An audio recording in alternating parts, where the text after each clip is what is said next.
तो दोस्तों अगर आपकी मशीन भी नीचे से लच्छा दे रही है या ऊपर की सिलाई खराब आ रही है या धागा तोड़ रही है या टाप कर रही है या दाना दे रही है, तो इन सारी प्रॉब्लम को खत्म करने के लिए मैंने आपको इस वीडियो में सिर्फ एक ट्रिक बताई है। अगर आप वो ट्रिक अप्लाई करेंगे तो ये सारी प्रॉब्लम एक ही बार में खत्म हो जाएंगी। तो दोस्तों हमारे पास ये 2 बॉबिन केस हैं। इसमें एक बॉबिन केस अम्ब्रेला बड़ी मशीन की है और दूसरी बॉबिन केस छोटी मशीन की है, जिसको हम हाफ शटल मशीन बोलते हैं। तो इन बॉबिन केस में कई तरह की प्रॉब्लम हो जाती है, जिसको लेकर बिगिनर्स बहुत ज्यादा परेशान रहते हैं। कई बार तो ऐसा होता है बॉबिन केस का धागा बहुत ज्यादा लूज हो जाता है और जब हम ये वाला स्क्रू टाइट करते हैं फिर भी धागा टाइट नहीं हो पाता है। और दूसरी प्रॉब्लम ये भी होती है, कभी कभी धागा यहाँ से फंस कर आता है, यानी कि झटके से आता है, कभी लूज कभी टाइट, इस तरह से, जैसा कि देख सकते हैं इस तरह से आता है। और कभी कभी ऐसा भी होता है ये जो रोलर घूम रहा है तो ये भी सही से नहीं चल पाता है और फंस कर चलता है, यानी कि धागा अटक कर आता है।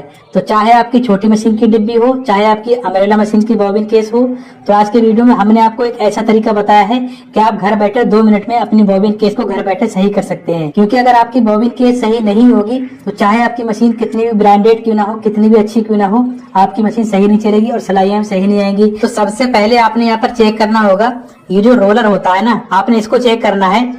होता क्या है, जब आप रेगुलर सिलाई करते हैं तो मशीन चलते चलते यहाँ पर गहरे गहरे निशान पड़ जाते हैं और ये जो किनारी होती है ये किनारी भी कई बार मुड़ जाती है और यहाँ भी निशान पड़ जाते हैं। तो इससे नुकसान क्या होता है, जब हम रोलर को इस तरह से लगा देते हैं तो रोलर यहाँ पर फंसने लगता है और अटक अटक कर चलता है, तो इस वजह से आपकी सिलाई सही नहीं आती है।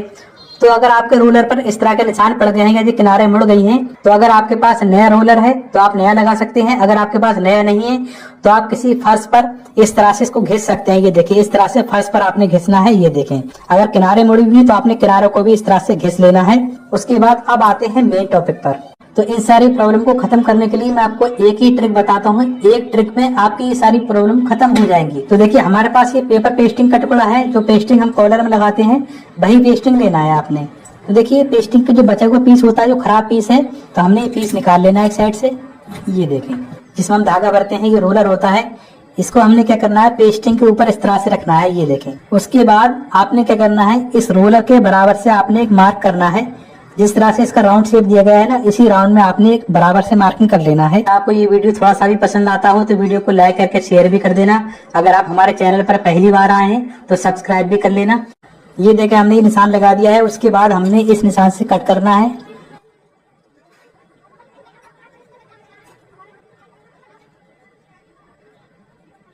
उसके बाद हमने इस पीस को इस तरह से डबल करना है। ये देखें, डबल कर दिया। ये देखें, उसके बाद हमने दोबारा से फिर फोल्ड करना है। ये देखें, अब ये 4 फोल्ड में हो जाएगा इस तरह से। उसके बाद हमने कैंची लेना है और जो इसकी नोक है, हमने इस नोक से इस तरह से कट मारना है। ये देखें, ये देखें कट लग चुका है ना। तो देखिए छोटी मशीन की बॉबिन है तो हमने क्या करना है, इसमें इस तरह से फिट कर देना है। इस तरह से नीचे को दबाएंगे तो ये फिट हो जाएगा इसके अंदर इस तरह से। अगर आपकी अम्ब्रेला मशीन की बॉबिन है, यानी बड़ी मशीन की बॉबिन है, तो आपने क्या करना है, बॉबिन केस को बुकरम के ऊपर कुछ इस तरह से रखेंगे। तो यहाँ से बिल्कुल बराबर होना चाहिए, कुछ इस तरह से। यहाँ से पेस्टिंग बराबर है। यहाँ से इस तरह से रखने के बाद फिर से देख लीजिए एक बार, यहाँ से इस तरह से रखेंगे। इसके शेप के हिसाब से यहाँ पर निशान लगाना है। ये देखें, तो ये निशान लगाने के बाद अब हमने इस निशान से कट करना है। ये देखें दोस्तों, देखिए बॉबिन के शेप में कट हो चुका है। मैं इस तरह से दिखाना चाहूंगा आपको। ये देखें, इस पेस्टिंग वाले पीस को इस तरह से रखना है यहाँ पर उससे पहले आपने ध्यान रखना है, जो पेस्टिंग में जो शाइनिंग वाली साइड होती है, जो चिपकने वाली साइड होती है ना, वो साइड नीचे रखना है आपने। ये देखें, इस तरह से लगा देंगे हम। उसके बाद हमने पेचकस की मदद से इस तरह से नीचे को दबा देना है। ये देखें, तो ये देखिए दोस्तों, पेस्टिंग का पीस इसके अंदर बिल्कुल फिट बैठ चुका है। आप यहाँ से भी देख सकते हैं। उसके बाद अब ये मैंने पीस क्यों लगाया है वो आप समझ लीजिए। फिर उसके बाद हमने रोलर को इस तरह से लगाना है। तो अब पेस्टिंग के पीस को लगाने से फायदा ये होगा, जो आपका धागा लूज आ रहा था ना, वो अब टाइट नहीं होगा।